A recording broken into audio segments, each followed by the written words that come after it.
Welcome back. I had a little dust up with my microphone earlier today, but I did finally get it all sorted out, so we do have an episode today. So grab your favorite cuppa, settle in, and let's have a look.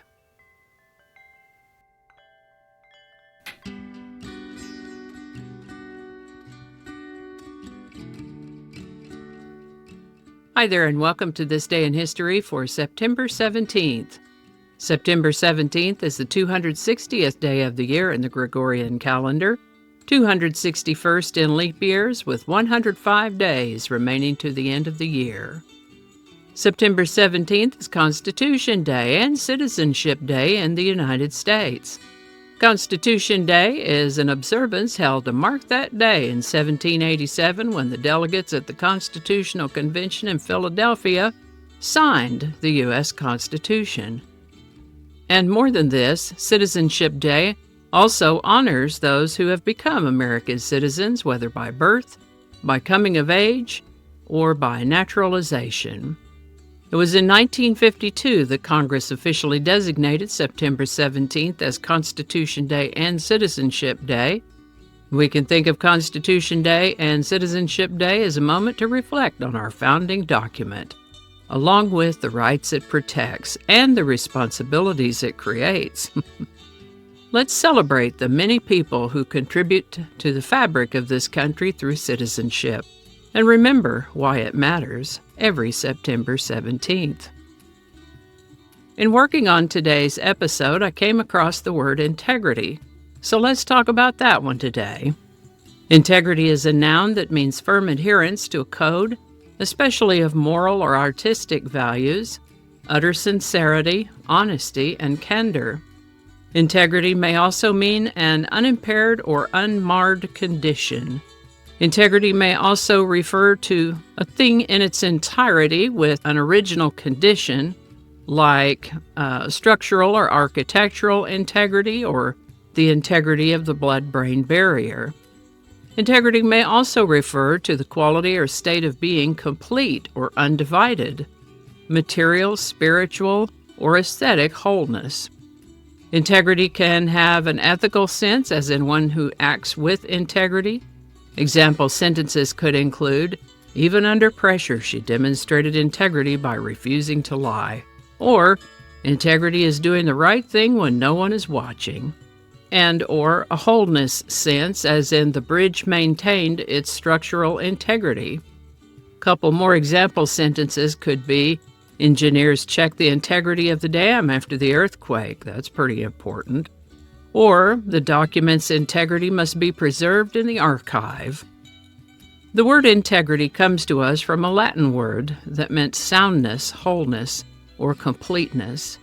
First known use of the word integrity is in the 1400s. Integrity. And with that, as we mentioned, the United States Constitution was signed on September 17, 1787, at Independence Hall in Philadelphia, thus concluding the Constitutional Convention. This is the birthday of the late Hank Williams, Sr.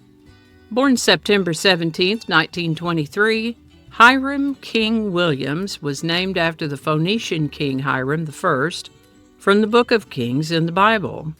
Of course, we know him as the pioneering singer-songwriter and one of country music's most influential figures, Hank Williams. Hank Williams is best known for timeless classics such as Your Cheatin' Heart, Hey Good Lookin', and I'm So Lonesome I Could Cry.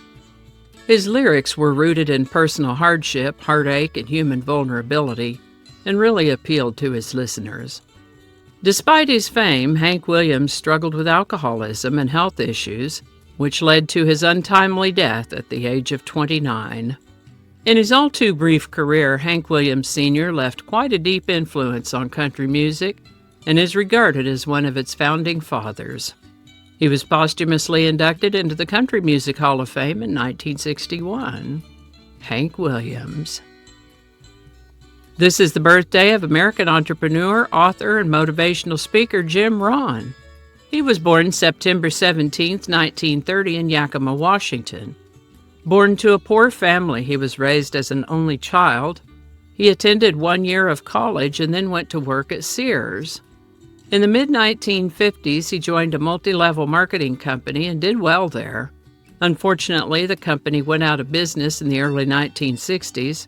Not too long after that, he was invited to come speak at his Rotary Club, which he did, and apparently did well because he began getting invitations to come speak at various luncheons and other events. As a result, he began giving seminars, teaching his personal development philosophy. He conducted seminars for Standard Oil Company and personally mentored quite a number of successful entrepreneurs and authors. His influence is still at work through the people he has influenced, his books, and you can still find any number of talks by Jim Rohn on YouTube, from shorts to hours-long seminars. If you are ever in search of encouragement or motivation, go find you one of those talks by Jim Rohn. I'll link one of them in the description. It's possible that I may have attended one of his talks myself back in the 1980s. I know for sure I listened to cassette tapes of his talks. He's helped a lot of people with his particular kind of encouragement and motivation. Jim Rohn passed in 2009 at the age of 79. Jim Rohn. Today's song is Lovesick Blues by Hank Williams. This is actually an old Tin Pan Alley song, composed back probably in the early 1920s by Cliff Friend and Irving Mills. It first appeared in a musical called Oh Ernest in 1922.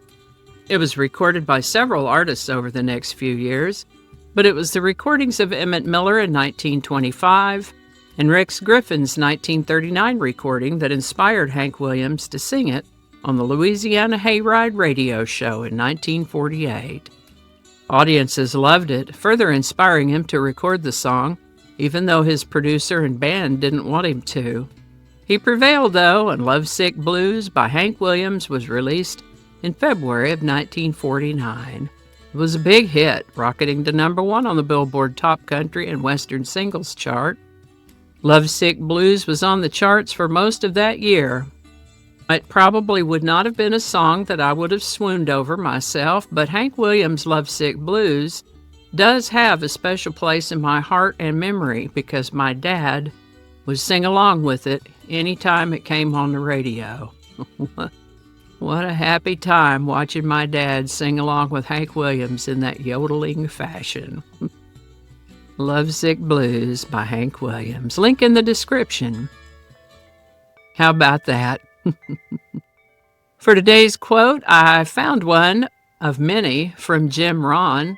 He said, "Always do more than you get paid for to make an investment in your future." Jim Rohn. Alrighty, y'all take care. I'll see you next time. And a hearty and grateful shout out to David and Chrissy who bought me a coffee. Thank you so much. And I think that's going to do it for us today. Thank you so much for watching. Consider subscribing if you haven't already. Feel free to share this video with a link in your email, messaging, or social media. If you enjoy this series, you can check out the playlists in the description. You can find me on BitChute, Facebook, Odyssey, Rumble, YouTube, and X, as well as on a blog page called No Really. No Really. No Really. Consider following my Day in History page on Facebook if you're on Facebook. I also have a Patreon account now, or you can buy me a coffee. All those links are in the description. Alrighty, that's all I can think of right now. Thanks again, and I'll see you next time.